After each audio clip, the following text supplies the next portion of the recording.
इलाहाबाद की मधु की शादी होती है रामगढ़ के आनंद से। नेचर से कामचोर मधु के सामने जब पूरे ससुराल की जिम्मेदारी पड़ती है तो कैसे वो उससे बचने के लिए करती है एक नाटक। चलिए देखते हैं। अरे मधु, मधुरानी, जरा चाय ला और बेसन घोल ले, बादल बन गए हैं, पकौड़ी बना लेते हैं। ओह, अभी अभी तो दिन का खाना खाया है, अब पकोड़े तल दूं? अरे इतना खाएंगी तो फट जाएंगी, चला तो जाता नहीं इनसे। तभी आनंद आ जाता है। अरे मन कर रहा है पकोड़े खाने का। मधु देखो ना, बादल बन गए हैं, ऐसे में पकोड़े मिल जाए तो मजा आ जाए। अरे अभी तो बादल बने हैं, जरा 2-4 बूंद टपक तो जाने दो, बना दूंगी पकोड़े भी। ये बोलकर मधु वहां से चली जाती है। अरे मधु, मधु बूंदे भी बरस गई, अब तो बना दो पकोड़े। अरे बूंदा बूंदी तो रोज होती है, जरा जमकर बरसे तो पकोड़े तलने में और सिखाने में दोनों में मजा आ जाए। ये बोलकर मधु वहां से चली जाती है और मधु के साथ ही बूंदा बांधी कर बादल भी चले जाते हैं। मधु अपने कमरे में जाकर कहती है, अरे भगवान, ये सारा कमरा फैला हुआ है, कैसे साफ होगा? तभी मधु को आइडिया आता है और वो जोर जोर से चिल्लाती है, हे भगवान, मेरा 2000 रुपए का नोट कहाँ चला गया? किसी ने देखा क्या मेरा 2000 का नोट? तभी वहां मधु की ननद और नौकरानी आ जाती है। अरे भाभी, मैं देख देती हूँ। कैसे देखोगी दीदी, सारा कमरा तो गंदा पड़ा है। अरे हटो ना, मैं साफ किए देती हूँ, मिल गया तो दे दूंगी। अब ननद और नौकरानी 2000 नोट के चक्कर में पूरा कमरा साफ कर देती है और नोट नोट खोया हो तब तो मिले।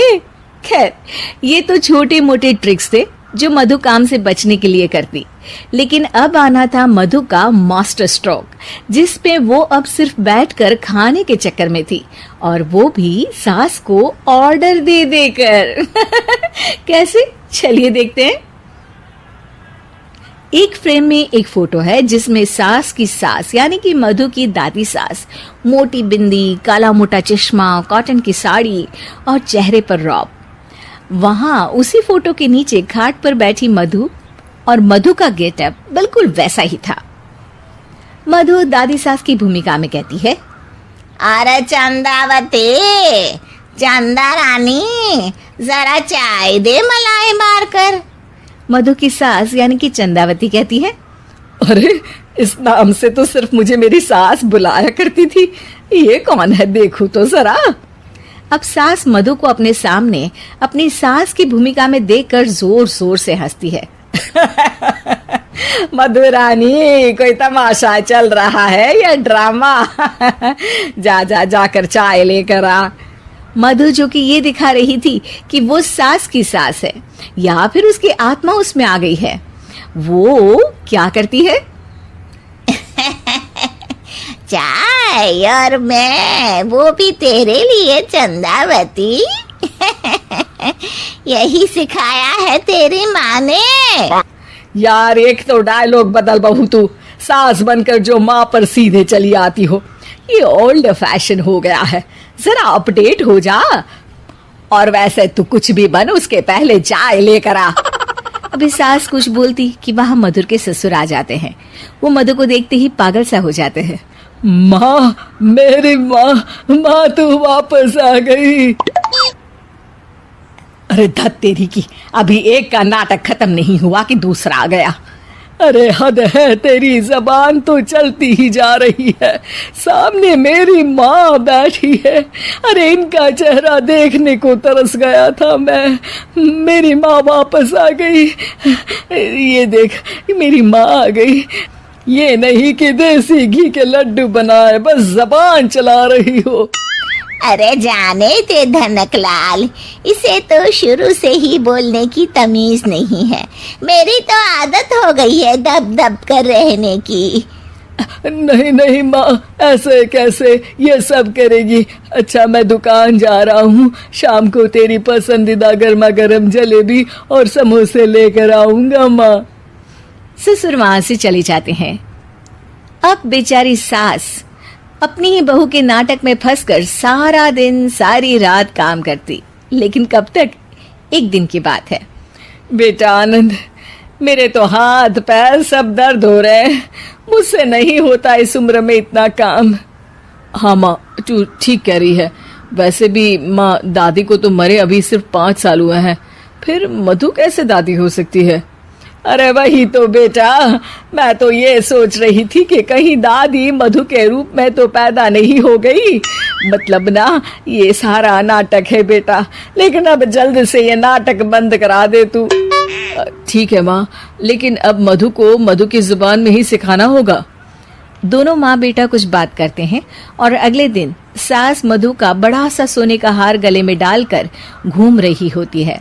मधु जैसे ही अपना हार सास के गले में देखती है, परेशान हो जाती है। अरे अरे ये क्या?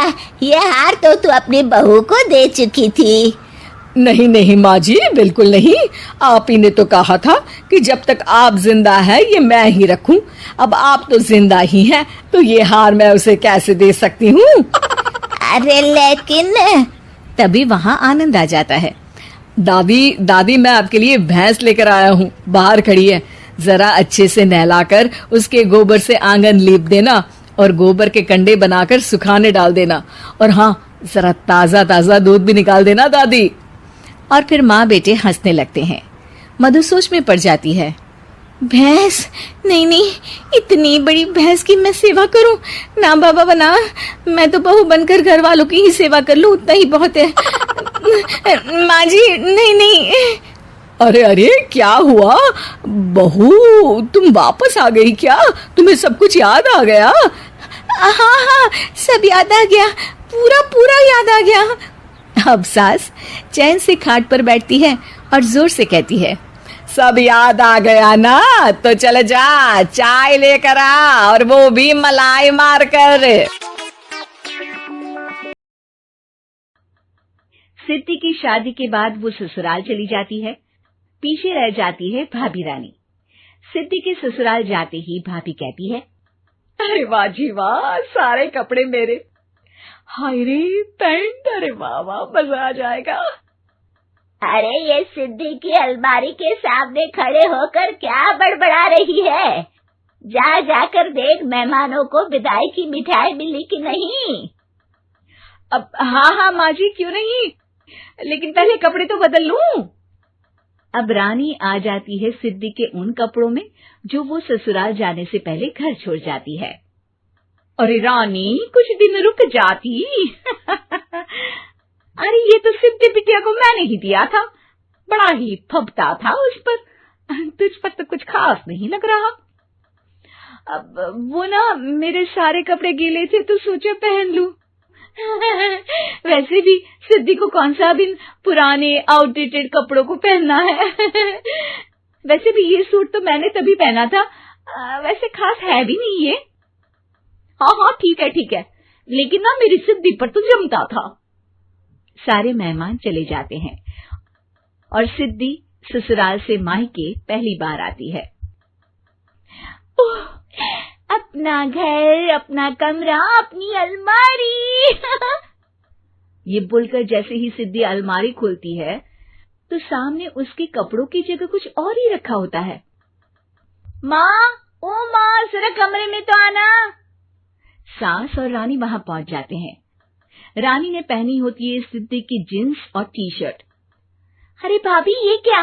ये तो मेरी बड़ी ही महंगी टी शर्ट है, इसे आपने घर में क्यों पहनी है? अरे बहुत मिलती है दीदी ये चौक की मार्केट में, 150 में। ओ भाभी प्लीज, ये एरोपोस्टल है, 2000 की एक टी शर्ट। ओह, 2000 में तो दीदी 4 साड़ी आ जाए। अब क्या बोलूं भाभी, ये मेरी अलमारी में छोटू के कपड़े, तो मेरे कपड़े कहाँ हैं? मेरी अलमारी में? अब दीदी आपको कौन से पुराने कपड़े पहनने थे?